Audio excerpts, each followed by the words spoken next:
The Song of Solomon, chapter 5, verse 7. The watchmen that went about the city found me. They smote me, they wounded me. The keepers of the walls took away my veil from me. Now, as I mentioned in an earlier video, Rashi interprets this and the next chapter in terms of exile, the Jews in worldwide dispersion. It makes an interesting study, but I'm hoping that we, as onlookers, so to speak, are able to garner a few lessons and blessings.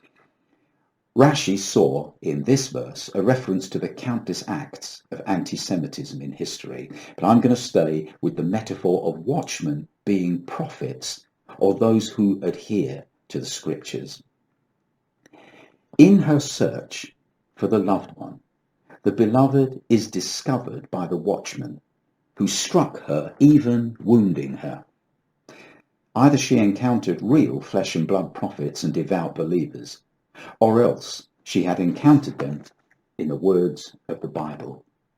Either way, their words pierced her heart. They not only struck her, but they wounded her, a much more serious situation.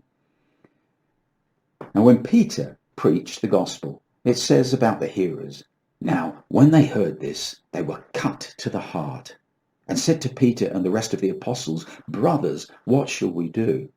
Acts chapter 2, verse 37. And there are many other instances in the Bible of people being cut to the heart, many of them. But it's always a good sign. She is now under conviction, and we know that place. And one of the effects is that the veil is taken away. Now, that is to say, not the veil when it's worn as a sign of modesty, but as something behind which to hide.